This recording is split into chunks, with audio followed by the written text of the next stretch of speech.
Chers téléspectateurs du monde francophone, Assalamu alaikum wa rahmatullahi wa barakatuhu. Vous nous retrouvez pour votre rendez-vous hebdomadaire Horizon d'Islam sur la MTA internationale et je vous rappelle que vous pouvez nous écrire l'ensemble de vos questions à horizon@mta.tv. Vous pouvez également aller voir l'ensemble de notre base documentaire sur notre site internet www.islam-ahmadiyya.org. Vous pouvez également consulter notre chaîne qui contient toutes les vidéos, qui est notre chaîne YouTube. Vous pouvez également nous suivre sur l'ensemble des réseaux sociaux, Facebook, Twitter. Cette semaine, c'est l'occasion pour nous d'aborder un sujet qui est tout à fait d'actualité, qui est celui du djihad, qui est tristement et constamment d'actualité, puisque les médias n'ont de cesse de nous rabâcher avec cette notion que l'on a vu lors d'une précédente émission qui est très souvent même mal interprétée, voire incomprise et mal lue. Aujourd'hui, c'est l'occasion pour nous de l'aborder sous un autre angle, puisque c'est l'un des éléments qui est commun à toutes les écoles de pensée islamique. Le djihad est un élément commun à toutes les écoles de pensée islamique et il est compris comme étant une obligation dans l'Oumma. Et cette obligation consisterait, selon cette même Oumma, à conquérir et à soumettre le monde au nom d'Allah et selon la règle de la charia. Là, vous voyez, rien qu'en une seule phrase, on vient d'aborder des concepts qui sont connus maintenant du grand public qu'à travers une vision très biaisée, la charia, le djihad. Et donc c'est l'occasion pour nous de revenir sur ce qu'est la réalité de ces mots, sur ce qu'ils contiennent, sur leur signification réelle. Et pour faire le point sur l'ensemble de ces éléments, j'ai avec moi deux invités qui sont tous les deux membres du bureau francophone à Londres. J'ai d'abord Ataoul Qayoum Jomoun Sahab, assalamu alaikum. Et j'ai également Abdul Ghani Jahangir Khan Sahab, assalamu alaikum. Wa alaikum salam wa barakatuh. Alors, comme je viens de le dire assez brièvement, c'est qu'on avait abordé cette question, on l'aborde fréquemment dans le cadre de nos discussions, cette question du djihad. Mais ici se pose une question fondamentale. Et là, je l'adresse à Jahangir Saheb. Est-ce qu'il y a une définition du djihad? Parce que le djihad, on l'utilise à tout va, ça va dans un sens, ça va dans l'autre. C'est toujours négatif pour les musulmans. C'est-à-dire c'est toujours, on veut montrer une vision de l'islam conquérant, une représentation d'un islam conquérant, un islam barbare, un islam...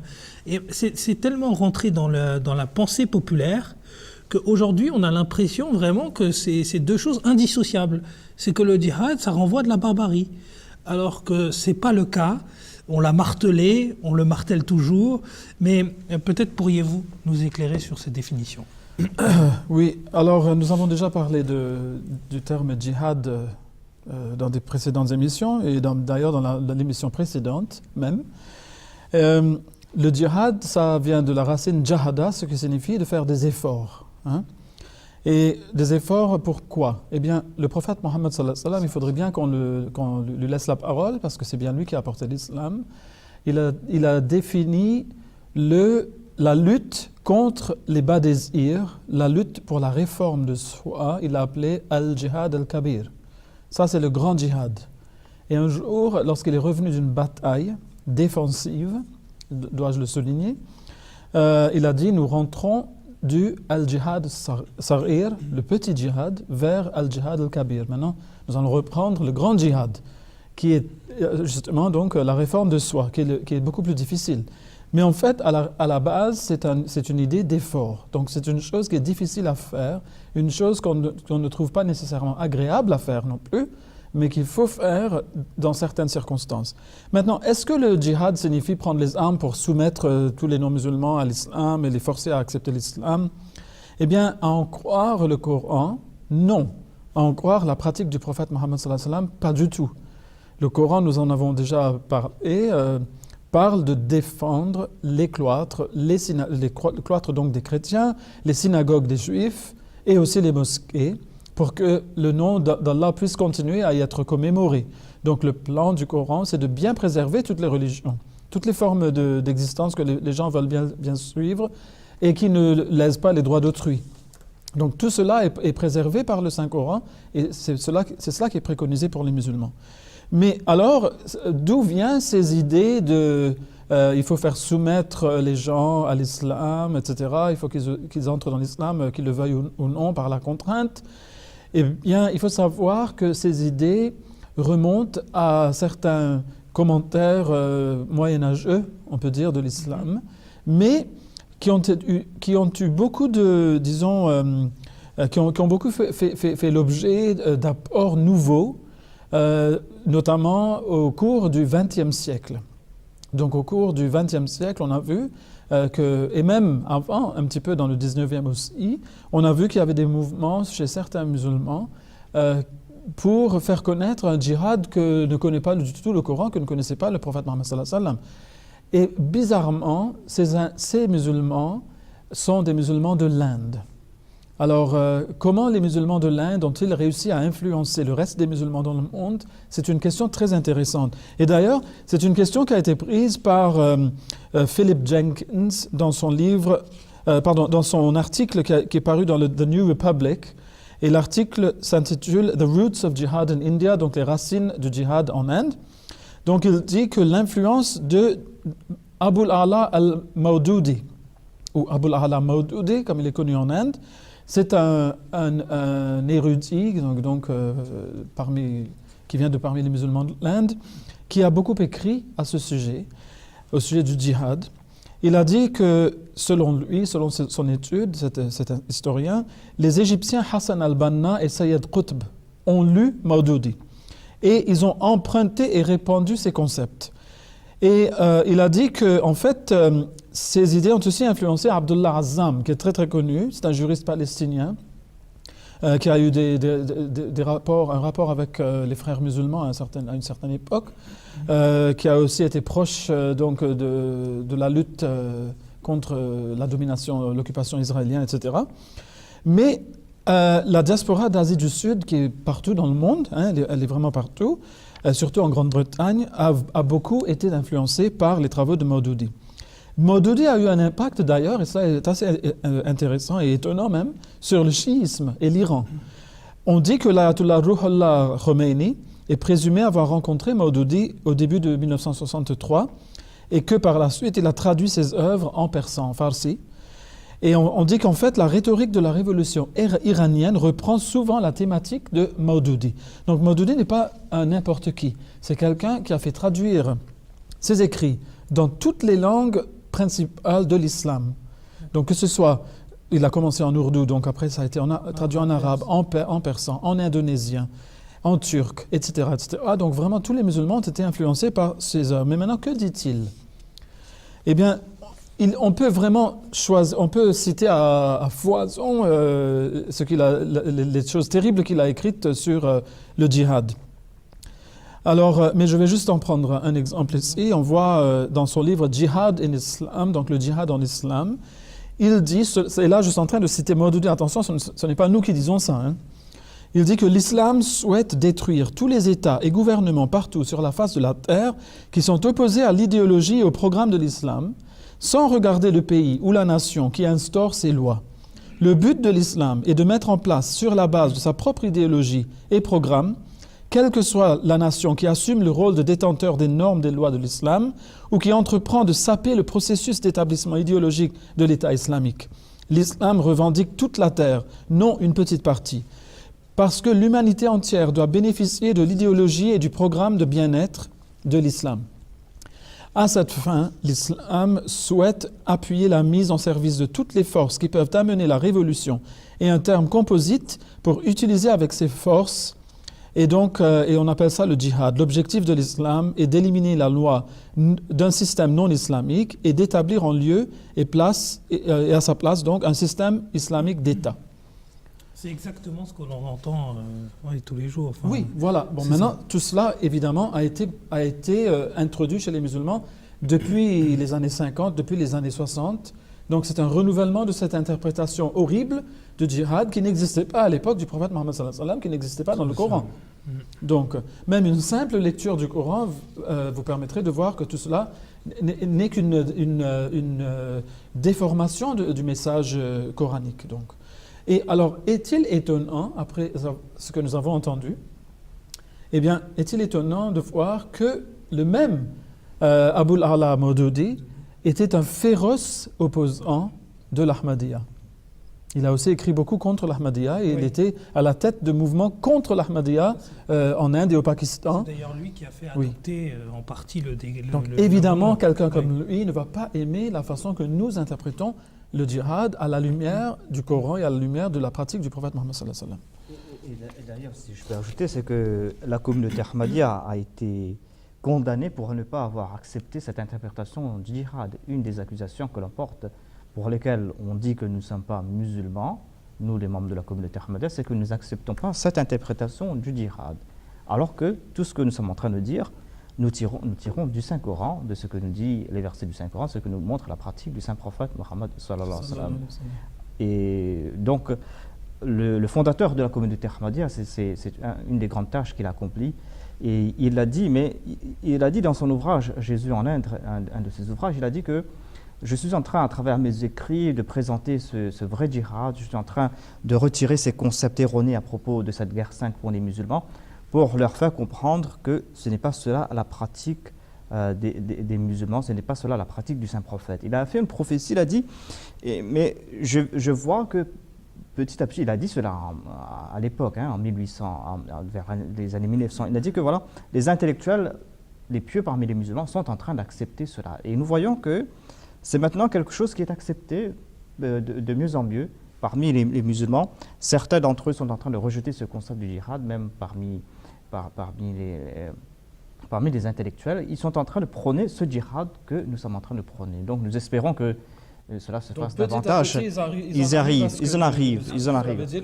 Et d'ailleurs, quand on voit le discours de Mawdoudi et de ceux qui ont été affectés par lui, notamment Saïd Qutb, Hassan al-Banna, etc. Tous ces fondateurs des frères musulmans. Oui, voilà. Et bien là, quand on voit à l'opposé ce qu'a dit l'imam Mahdi longtemps avant, et il les a mis en garde, il a dit au gouvernement britannique, qui régnait donc en Inde, c'était le Raj de la Grande-Bretagne, eh bien, il leur a dit que si vous laissez ces imams prôner ces idées et vous les laissez continuer à enseigner ces idées à leurs suivants, il y aura tuerie et violence partout dans le monde. Et en particulier, il a dit en Afghanistan. Eh bien, nous avons vu que la guerre en Afghanistan, le soi-disant djihad avec les Moudjahidines qu'on a connus là-bas, cela a aussi affecté le monde arabe en entier, car il y a eu des Arabes et d'autres musulmans de partout dans le monde qui sont allés en Afghanistan pour aider leurs frères afghans chasser donc les Russes du pays. Vous voyez? Et donc, quand ils sont rentrés chez eux, maintenant vous voyez, par exemple, il y a beaucoup de gens qui ont fait l'Afghanistan.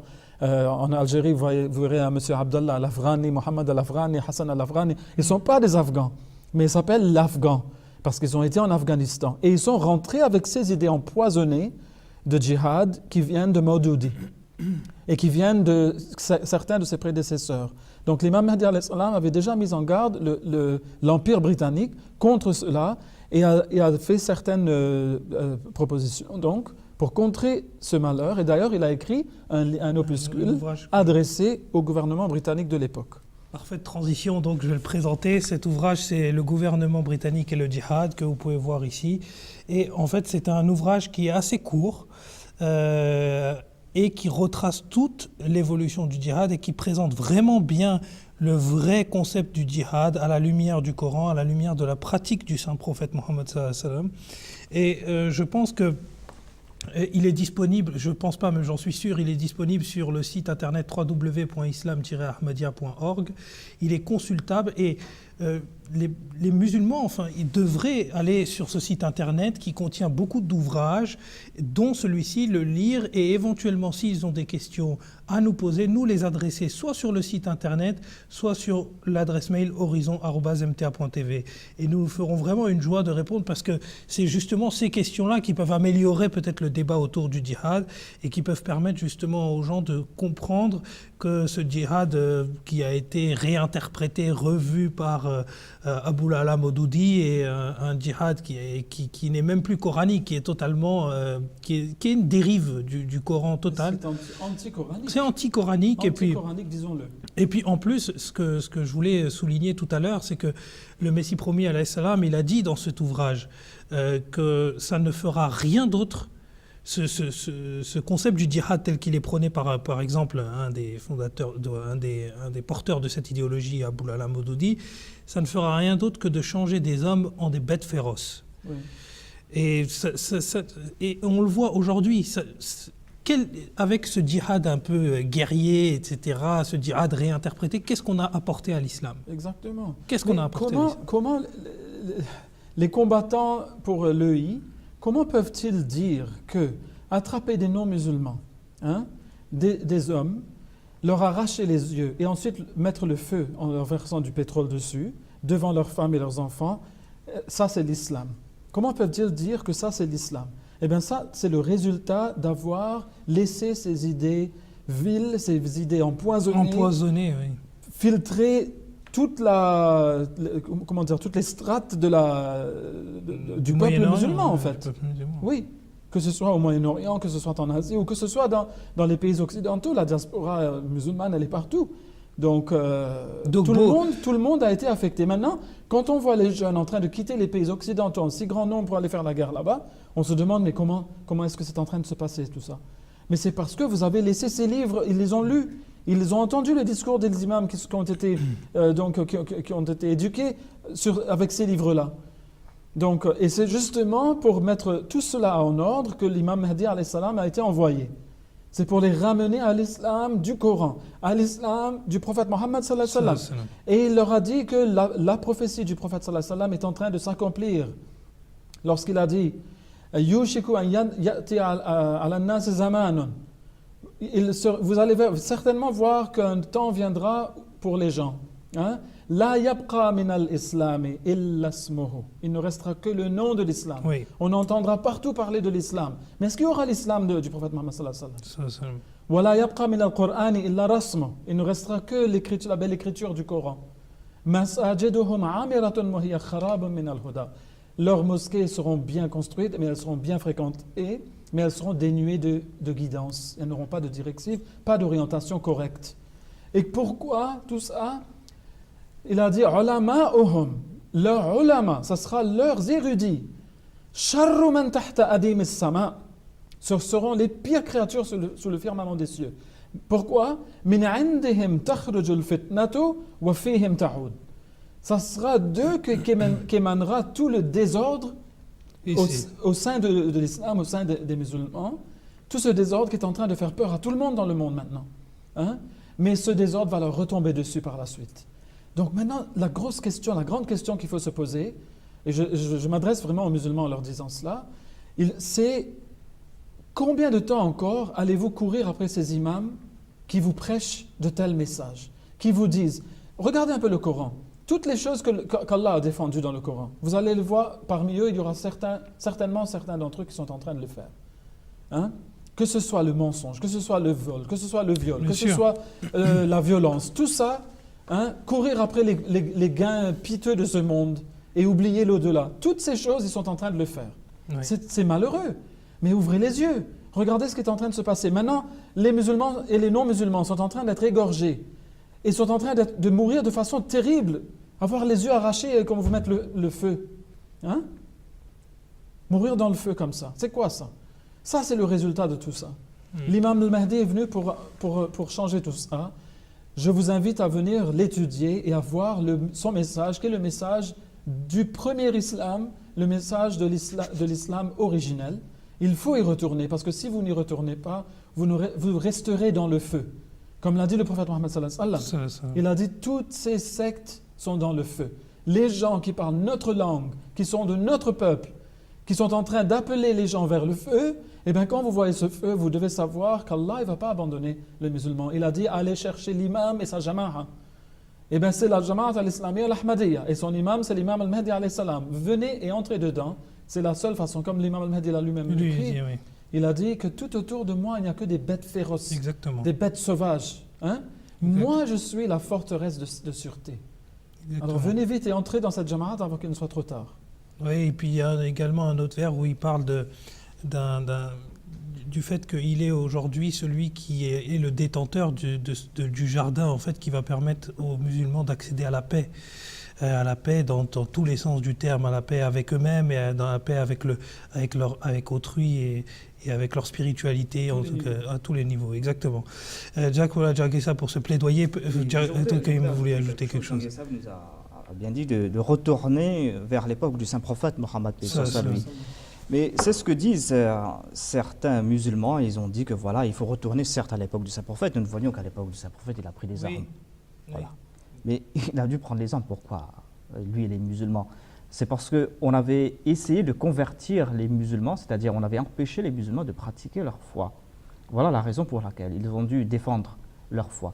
Mais aujourd'hui, est-ce qu'on est en train de forcer les musulmans d'abandonner leur foi? Est-ce qu'on est en train de démolir leur mosquée pour qu'ils ne pratiquent pas leur religion? Et à l'époque du saint prophète Mohammed, lui, Dieu avait déclaré « Inna Allaha ala nasrihim laqadir », c'est-à-dire Allah va aider ceux qui vont prendre les armes. Va leur donner la victoire. Va donner la victoire. Dieu va leur donner la victoire si vous prenez les armes pour vous défendre en légitime défense, si on essaye de vous détourner de votre foi, si on est en train de vous attaquer, de vous empêcher de pratiquer votre foi. Mais est-ce que pendant ces 200 dernières années, quand les musulmans ont pris les armes, pouvez-vous nous prouver un seul instant où ils ont joui du soutien de Dieu? Quand ils envoient des roquettes dérisoires, on les bombarde avec des bombes atomiques, ou pas des bombes atomiques, mais des bombes encore plus grandes, on les détruit. On n'a jamais vu des musulmans remporter la victoire par les armes depuis les 100 dernières années, en dépit du fait qu'il y a des États musulmans qui s'étendent du Maroc jusqu'en Indonésie. Donc, est-ce qu'il y a pourquoi donc le long des lignes, il y a une erreur. Il y a quelque part, il y a une erreur quelque part. Voilà. Donc, cette erreur de la Jawat Ahmadiyya, elle dit vous ne pouvez la corriger qu'en acceptant l'imam Mahdi. Voilà. Ouais, Jazakallah Qayoum pour cet ajout.